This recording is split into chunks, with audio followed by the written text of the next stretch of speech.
Bienvenue à cette session d'information sur BSC TV dont voici l'essentiel de l'actualité. Dans 24 heures, la République démocratique du Congo aura un nouveau Premier ministre. Justin Bitakwira, actuel ministre de Relations avec les parlements, affirme que sur le plan de l'élégance politique, l'actuel Premier ministre doit déposer sa démission dans les mêmes délais à partir du moment où cela a été prononcé. Ce, sans exclure la possibilité de voir celui-ci être reconduit. Et puis, suite aux affrontements entre les forces de l'ordre et les miliciens Kamina Sampou qui ont causé la fermeture des écoles au Kassai central, Gaston Moussemena, ministre de l'enseignement primaire, secondaire et professionnel, a ordonné le réaménagement du calendrier scolaire 2016-2017 dans cette province pour aider les élèves de cette partie du pays à récupérer les temps perdus. Et enfin, en dehors de nos frontières, la Gambie organise ses premières élections législatives ce jeudi 6 avril 2017 après les départs de Yaya Jammeh. Près de 88 600 électeurs sont appelés aux urnes pour choisir leurs députés pour un mandat de 5 ans. Pour ces élections, le principal enjeu est le renouvellement de l'Assemblée nationale qui est composée de 53 députés dont 5 nommés par les présidents.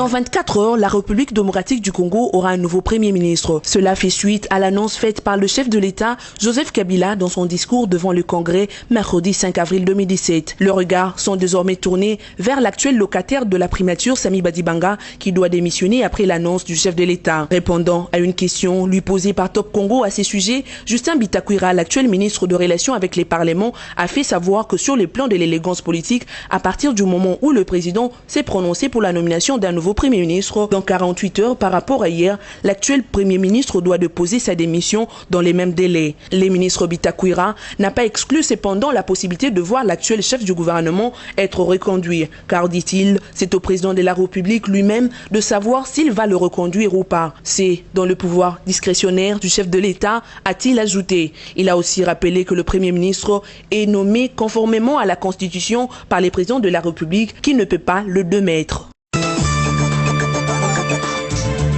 L'arrangement particulier n'est plus à l'ordre du jour, le problème redevient institutionnel. Ces propos sont du porte-parole du gouvernement et ministre de la Communication et Médias, Lambert Mende Omalanga. Répondant à une interview lui accordée par le site d'information actualité.cd par rapport au discours du chef de l'État au Congrès, le ministre Mende s'est dit satisfait que le président de la République, en tant qu'institution, ait repris l'initiative de régler la crise politique actuelle en RDC. À la question de savoir si l'on doit s'attendre à la signature de l'arrangement particulier, le porte-parole du gouvernement a indiqué que cette question n'est plus à l'ordre du jour. Et ce, dans la mesure où les évêques ont remis leurs bons offices entre les mains de celui qui le leur a confié. Pour ce, ajoute Lambert Mende, le problème redevient institutionnel. Le chef de l'État agit sur base de l'article 69 de la Constitution en se conformant à l'accord. L'arrangement particulier n'est pas l'accord du 31 décembre. L'essentiel, c'est le fait que le président Kabila a promis que tout se ferait sur base de l'accord de la Saint-Sylvestre. Le porte-parole du gouvernement a par ailleurs fait savoir qu'aucune disposition de l'accord n'interdit au président de la République de jouer son rôle d'arbitre lorsqu'il y a dysfonctionnement des institutions. Au contraire, l'accord de la CENCO commence par un engagement à faire en sorte que tout se passe conformément aux dispositions de la Constitution, a-t-il conclu. Après son arrivée surprise pour rencontrer le président de la République le mardi 4 avril dernier, lors de consultations récentes au Palais de la Nation, Valentin Moubaké, l'ancien bras droit d'Etienne Tshisekedi, a été exclu du parti Union pour la démocratie et le progrès social UDPS. Cette décision est tombée le mercredi 5 avril dernier à l'issue d'une séance extraordinaire convoquée ce même jour au siège de l'UDPS. Pour la présidence de l'UDPS et contre toute attente, Valentin Moubaké a violé la ligne de conduite adoptée par le parti en rencontrant Joseph Kabila, alors que le rassemblement de forces politiques et sociales acquises au changement, le Félix Tshisekedi, dont l'UDPS est membre, avait levé l'option de ne pas se rendre à l'invitation du chef de l'État. Désormais, le parti politique UDPS interdit à Valentin Moubaké d'utiliser la dénomination du parti, ses insignes, son logo et de parler en son nom, conformément à l'article 7 du règlement intérieur du parti. De son côté, en réponse de cette décision, Moubaké révoque à son tour Félix Tshisekedi et Jean-Marc Kabound. Vous vous souviendrez, par contre, qu'au sortir de son entretien avec le chef de l'État le 4 avril dernier, Valentin Moubaké avait déclaré de ne pas avoir peur des représailles de sa famille politique. Rapatriement hier mercredi dans leurs pays respectifs des corps de 2 experts de l'ONU tués dans le centre de la République démocratique du Congo dans la foulée des violences meurtrières entre les rebelles et les forces de sécurité congolaises. L'Américain Mike Sharp et la Suédo-Chilienne Zaida, qui enquêtaient sur les violences dans la province du Kasaï central, ont été retrouvés morts 16 jours dans une fosse commune après avoir été enlevés le 12 mars dernier par les miliciens Kamwina Nsapu. Il importe de noter que des cérémonies en mémoire de ces 2 experts de l'ONU ont été organisées à Goma et dans plusieurs autres sites de la MONUSCO en RDC. Les circonstances de l'assassinat de ces 2 experts ainsi que leurs 4 compagnons congolais font l'objet d'enquêtes menées par la justice congolaise et par l'ONU elle-même. Hier, devant le Congrès, le président Joseph Kabila a appelé à 1 minute de silence pour honorer leur mémoire et celle de toutes les victimes des violences dans les 2 provinces de Kasaï.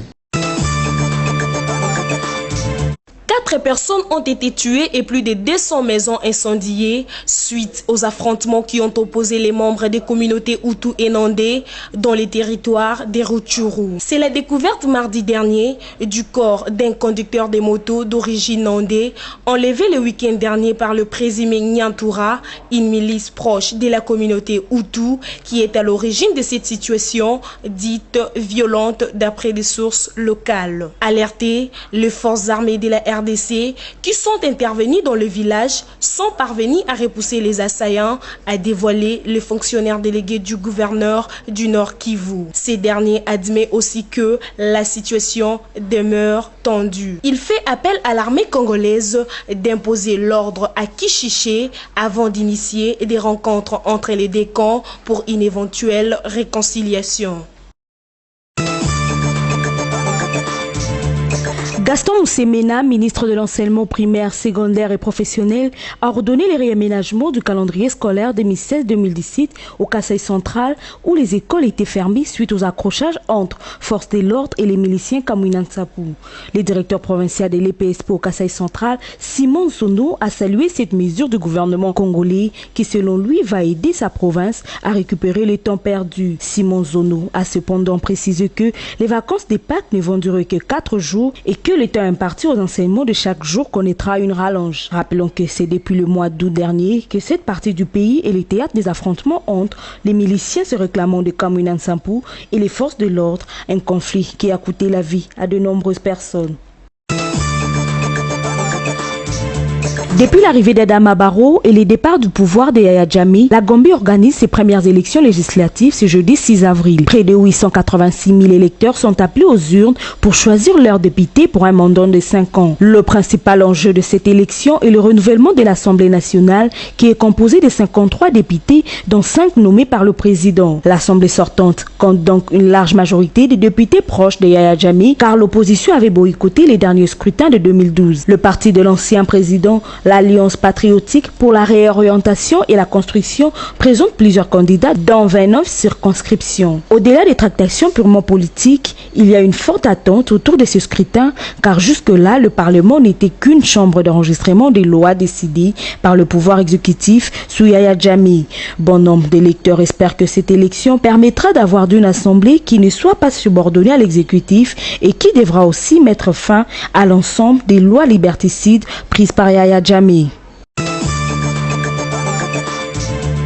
Mesdames, Messieurs, le rappel de titre. Dans 24 heures, la République démocratique du Congo aura un nouveau Premier ministre. Justin Bitakwira, actuel ministre de Relations avec les parlements, affirme que sur le plan de l'élégance politique, l'actuel Premier ministre doit déposer sa démission dans les mêmes délais à partir du moment où cela a été prononcé. Ce, sans exclure la possibilité de voir celui-ci être reconduit.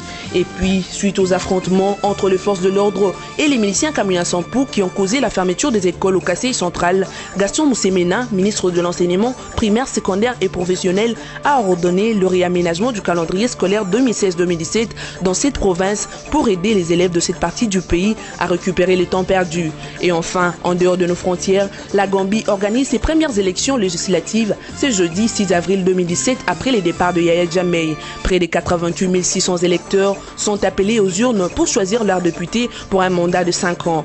Pour ces élections, le principal enjeu est le renouvellement de l'Assemblée nationale qui est composée de 53 députés dont 5 nommés par les présidents. C'est la fin de cette session d'information. Merci de l'avoir suivi et bonne suite de programmes sur BSA TV, votre chaîne.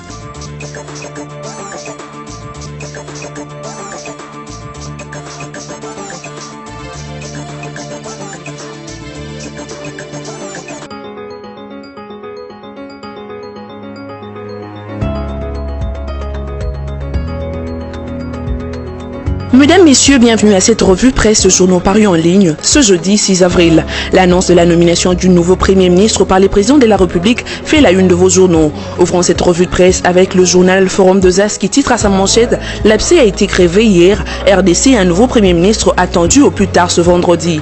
Un nouveau Premier ministre sera impérativement nommé dans les 48 heures en République démocratique du Congo, soit au plus tard ce vendredi 7 mars. C'est ce qu'a annoncé le président Joseph Kabila dans son discours annuel sur l'état de la nation tenu hier mercredi 4 mars devant les deux chambres du Parlement réunies en congrès au Palais du Peuple. Les successeurs de l'actuel Premier ministre Sami Badibanga devra provenir du rassemblement de forces politiques et sociales acquises au changement, ce conformément à la lettre de l'esprit de l'accord politique signé le 31 décembre 2016 à Kinshasa. Aussi, le chef de l'État congolais a-t-il invité les sociétaires de cette méga plateforme politique née à Zinval à surmonter leur querelle intestine et à harmoniser leurs vues sur la liste de candidats Premier ministre. Précisément ceux ayant le profil requis et convenu comme souhaité depuis plusieurs mois en vue d'accélérer le processus de formation du nouveau gouvernement d'union nationale. Car a-t-il renchéri, le pays ne doit plus être l'otage d'intérêts personnels et de lutte de positionnement des acteurs politiques. Quant à la présidence du comité national de suivi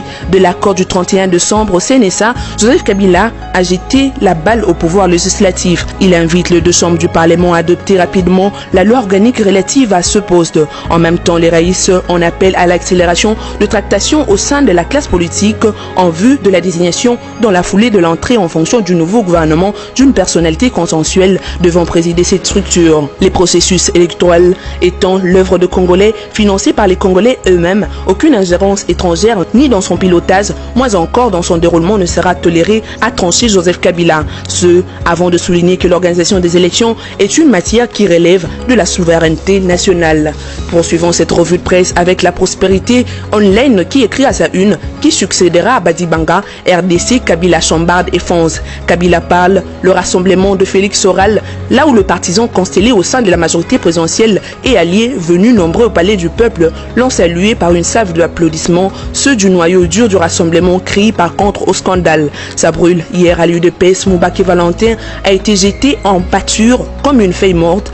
Au front pour le respect de la Constitution, par ailleurs, F. Bazaïba est revenu sur ses vieux rêves de monter en puissance à la tête du CNSA. Et pourtant, Caméré, dans sa vitalité légendaire, n'ose pas laisser le moindre espace quant à la part de l'opposition signataire de cette histoire du Conseil national du suivi. Au gouvernement, des têtes tombent aujourd'hui avec les dépôts par Sami Badibanga de sa démission. Plus personne ne reste, tout passe, tout bouge, à l'exception du Raïs qui, lui, attendra l'installation effective de son successeur élu. Et même là, le problème demeure, puisqu'après tout, le calendrier électoral longtemps réclamé traîne entre les mains de Nanga. La fin du fichier électoral attendra elle aussi le 31 juillet 2017 si tout va bien. Les instruments juridiques dont la loi électorale adoptée à la hussarde en 2015 reste lacunaire en son article 115 avec le survivance des conditionnalités du recensement sur le processus électoral. Maintenant qu'on attendra encore un nouveau Premier ministre, celui-là, comme d'ailleurs ses prédécesseurs, se donnera à son tour 3 ou 4 mois avant de soumettre au Parlement son propre budget adapté à la situation de crise morose, d'érosion monétaire, de marasme économique et surtout des exigences des prochaines élections et des imprévus sécuritaires. Au bas mot, cela risque d'aller jusqu'en juin ou juillet, voire août 2017. Bouclons cette revue de presse avec le site d'information Congo Virtuel qui écrit « Premier ministre Kabila donne 48 heures à tout le rassemblement ». 48 heures, tels est les délais que le président de la République a imparti aux sociétaires de différentes composantes du rassemblement de l'opposition